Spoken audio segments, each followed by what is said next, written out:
The new president of the National Rifle Association is apologizing now to Georgia Congresswoman Lucy McBath. In an interview with a local newspaper, Carolyn Meadows was asked about a landmark congressional election in her hometown of Marietta, Georgia, where McBath, a Democrat, flipped a very conservative district while championing gun safety laws. Congresswoman McBath lost her own 17-year-old son, Jordan Davis, to gun violence back in 2012. And let me just show you what this new NRA president said. Quote, "It is wrong to say, like McBath said, that the reason she won was because of her anti-gun stance. That didn't have anything to do with it. It had to do with being a minority female." Meadows now telling the Washington Post that her comments were, quote, "insensitive and inappropriate." And Congresswoman Lucy McBath is with me now. Congresswoman McBath, a pleasure to have you back. Thank you so much. Nice to see you. Thank you. I enjoyed being with you. So we're going to get to her apology in just a second. But first, when you first heard about those comments from this new NRA president, what did you think?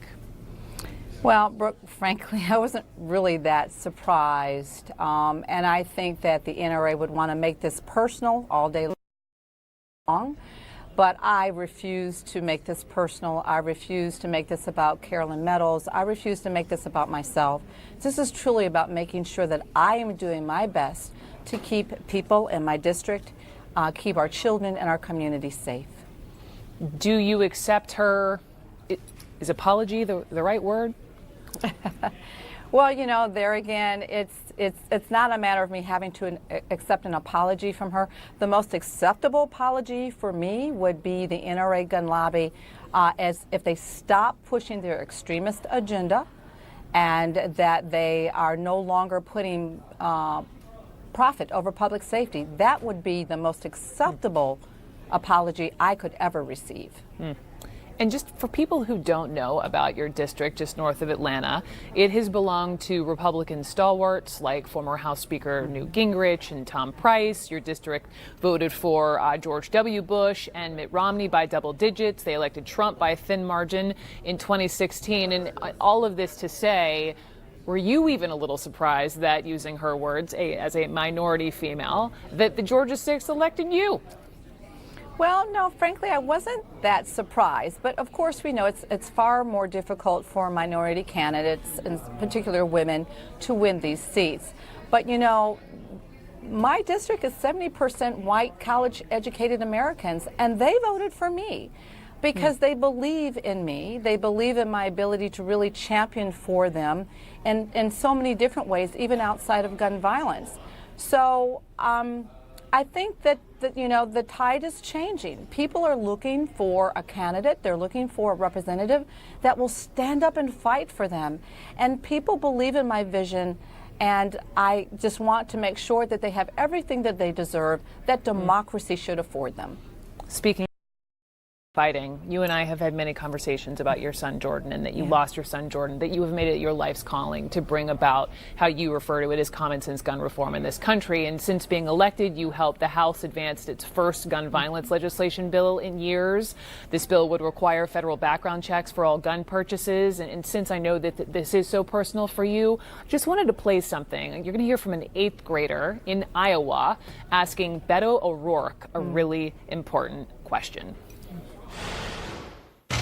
Society is becoming numb to children being slaughtered. Victims and survivors aren't just numbers. They are human beings. Sorry. You're okay. You're good. There has been little to no effort put forth by the government to protect schools, youth, and teachers from this disgusting act of violence that is becoming an epidemic in America. I'm afraid that one day I'll go to school and I'll never come out. I'm sorry. What actions will you take to protect people like me and my classmates from this happening? I mean, you hear the fear and the helplessness in her young voice. She is in school. She lives this every day. How would you answer her question? Well, I think that Beto answered it well, but I would like to add that I want our young people in our country to feel empowered. I want them to know that they have a tool, and their voice is the strongest tool that they have to be able to speak out about the injustice of, what they're feeling every single day about being afraid of being gunned down unnecessarily. I want them to understand and know that, the greatest tool they have is their right to vote, and to use that tool, going to the polls when they are old enough to advocate for themselves what they want to see in their communities, what they want to see for their futures. So that's what I would add in that regard, helping them to feel empowered, to know that they have the ability to choose for themselves what their future looks like. Turning to oversight, your committee, Congresswoman McBath, the House Judiciary Committee, is meeting with the DOJ to discuss the Attorney General. Can you tell me, has any progress or compromise been made ahead of this contempt vote? Well, not that I'm aware of at this point. I know that Chairman Nadler is still negotiating, and of course, I'd like to say personally, this is not anything that I take joy in having to be a part of. I don't think any of us on the Judiciary Committee do. But our job, once again, is making sure that democracy works, making sure that we are the bearers of congressional oversight, making sure that the American people have all of the information that they deserve to know, the facts. When will Robert Mueller testify? Well, right now we believe it should be maybe within a couple of weeks. It should be within the month of May. So we do you have a date? We heard a date initially. Do you have one? Not that I'm aware of at this point, but we do look forward to being able to really speak with Special Counsel Mueller so that he can tell us from his own lips what the truth is. There has been so much stonewalling from this White House. Don McGahn, former White House counsel, defying his subpoena for documents, Barr missing his deadline for releasing that unredacted Mueller report. Just as a member of Congress with this White House, do you ever feel powerless? I will say, Brooke, I never feel powerless because I know that the Constitution is on our side.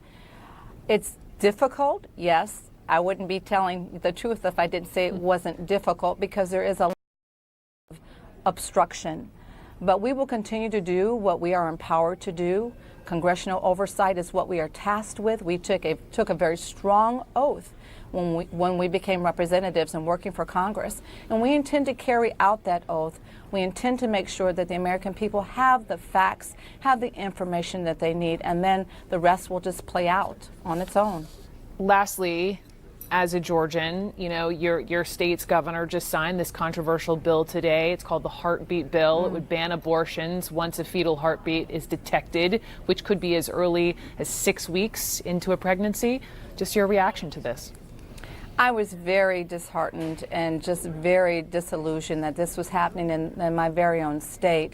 And that's the reason why, while I am here in Washington, I will continue to champion for women's reproductive health care, for women to be able to choose for themselves what's best for their bodies.